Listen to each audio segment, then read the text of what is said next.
Hey there, everybody. Welcome back to Plat. Purplatypus is the name, and welcome to 5 tips / tricks for Disgaea RPG. Now, before we get into it, I do want to let you guys know this is coming from the perspective of a free-to-play player. I have not put in any money to the game at all, and I currently do not plan to put in any money going forward. Not that I don't love the game, I totally do, but I feel like I don't know if there's another content creator out there right now that's specifically going with a free-to-play account, and I do think it could be important for kind of like a document, not, to document over time that, like, maybe 1 month, 2 months, 3 months, what can my account do from playing a lot, to taking advantage of everything I can, trying to be efficient with my resources and putting in effort. Will I be able to clear content, or is it going to be too impossible for a free-to-play player? I know things will take longer, and I'm not going to reach the leaderboards or of whatever kind there are, things like that. And I'm okay with that, but it's mostly like my goal is to be the strongest free-to-play player, then to see where does the strongest free-to-play player stack up in this game. So, really quick, just wanted to give you that out of the way, so if anything I'm saying doesn't apply to you, that is something you can keep with, keep a grain of salt, basically. All right, so, first thing that I actually didn't know when we started, and is actually super helpful, and I'm sorry, my capture always messes up here, but whenever I go loading screen, it shrinks. But tip number one is your support character can help you clear missions. Now, what do I mean by that? Just to clarify, let's just come here, for example. I don't know.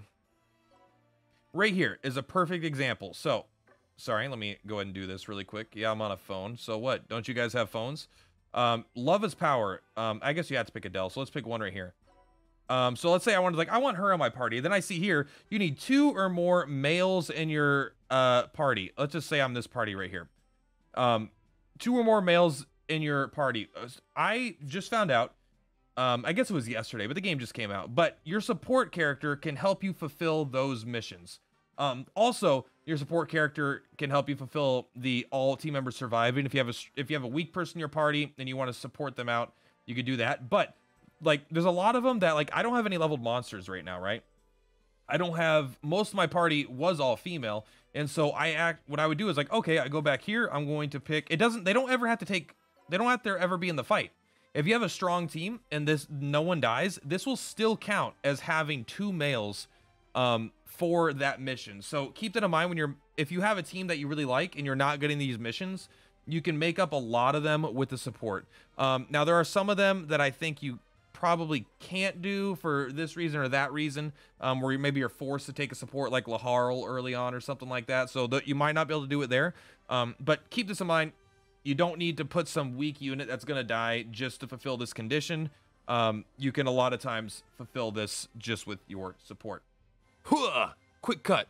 Guys, if I look a little more tired, turns out this is actually the next morning. The game went into maintenance while I was recording my video, and it turns out the Plat is not very good when it comes to time zones or math. But anyway, let's just keep going. Tip number 2, don't pull on generic banners. I think this is actually more important for free-to-play than it is for, like, whale-esque on that side. Because if you're a whale, you're going to be pulling a lot more anyway, because you're going to be spending money on things. But for a free-to-play player, generic banners are one of the worst ways to spend your resources, because if we look at one, I guess the rates don't really matter that much, but you see these are the units you could pull.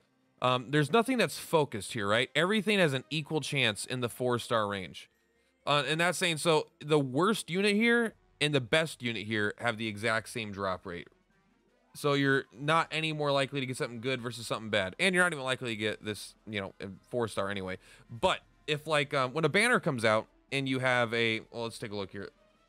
There should be a Christmas one out still, right? Let's look at the rate here. Is this the,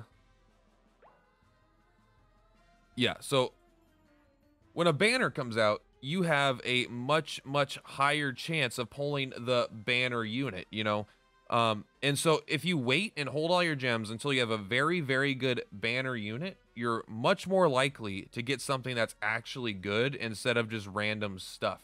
Now, but here's the thing also, just over time, as you can see this list here, look at this list has everything in the generic banner plus something good. So pulling on the generic banner, all it does is it gives you less access to a good unit. If you just pull on a thing with a good unit, you're likely to get something a good 4-star, and then you're still equally as likely to pull all the random stuff. And you're just, because all these units are in the generic banner are included in these other ones, you're just gonna get them passively over time anyway as you do pulls. You know, and like obviously if a banner comes out for like normal Laharl or something like that, and you want to get him, I don't know if they'd do a banner for a generic unit or anything like that, but that's like an exception. Obviously, you might, even if it only has generic things, if it's focused, you might want to pull on that. But there's no reason to pull on a banner that doesn't give you an increased chance at finding something good. All right, tip number 3 is something that's actually a little bit cheeky, but it's a really cool OP early game strat, basically. So basically what you're going to want to do, this is only going to be applicable for the next few weeks as an opening strat because you need Noel. But if we come here to party, we are going to first look at Noel. We're going to take a look at her evality. Heals all allies by 6% of her max HP when her turn begins. All right, so every time their turn comes up, they're getting 6% of their max HP. So if we come over here to the Nether Hospital, you can't see the reward yet, but I had, you know, just throughout being in the Discord and hearing people talk, you kind of pick some of it up. When you get the 5,000 defeated units, which you can see I'm still currently on my way to, it does take a couple hours, and I was actually going to get it last night before the servers went down, but they went down. Is you'll get an item that gives you roughly 160,000 HP is what I think it is.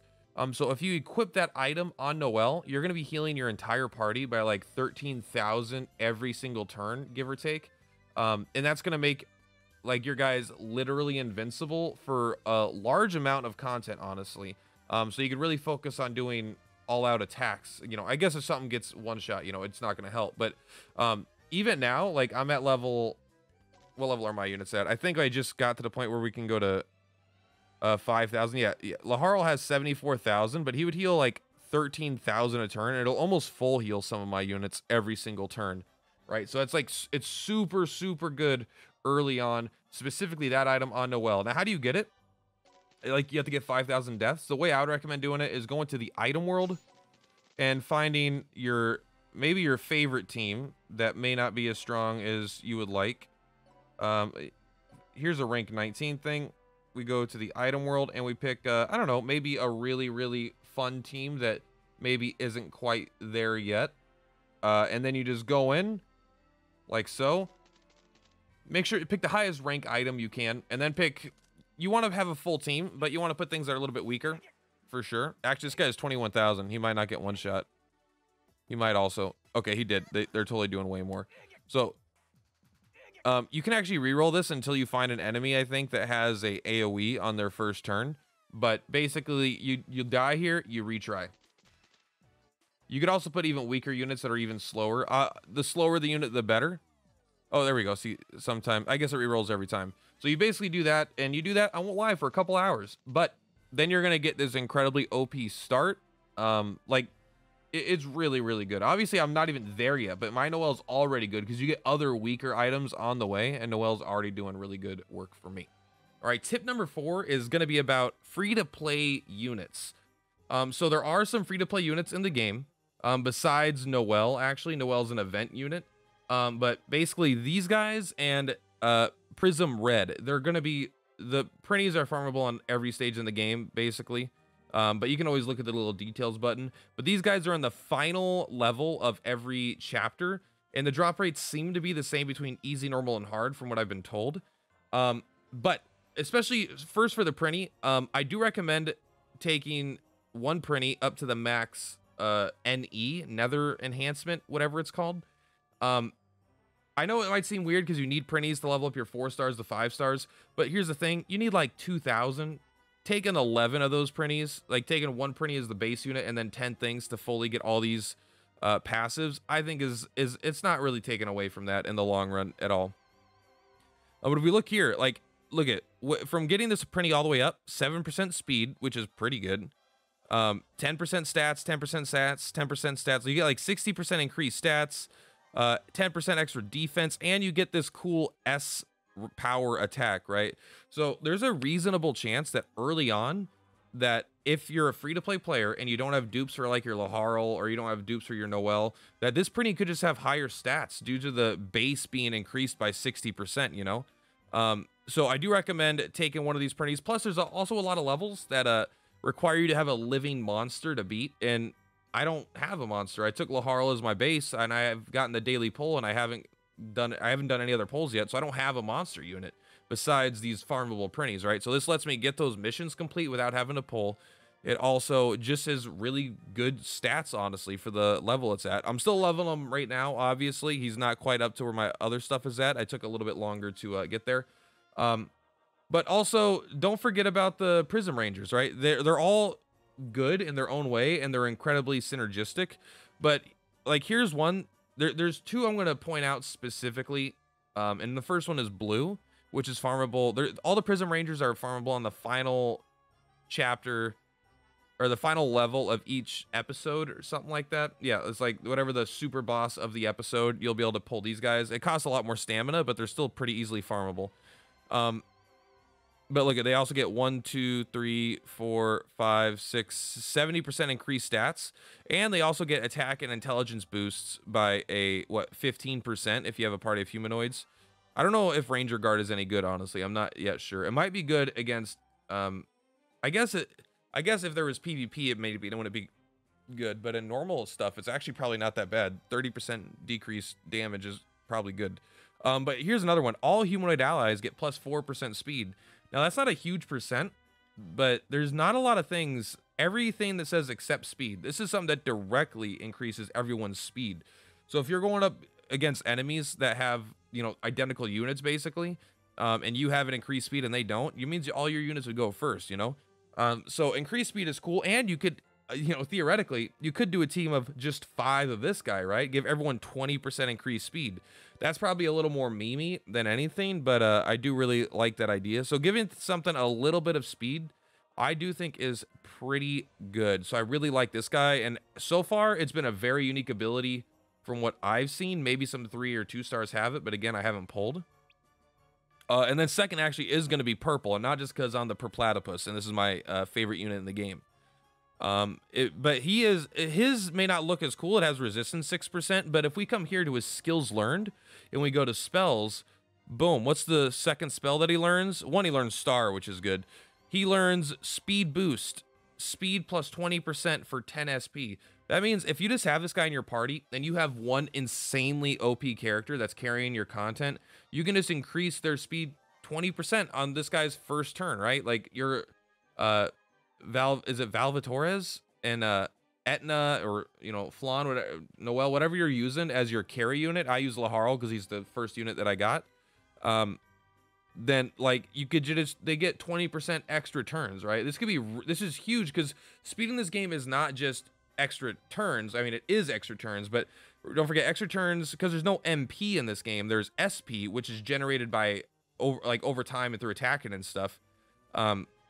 You're getting, this is a way to get up to your ultimate attacks faster. You know, you don't just get more normal attacks, you also get more super attacks by building up this SP faster. So 20% speed is a pretty big offensive boost. And obviously, if you're one-shotting things, you know, this just lets you get through that a bit faster.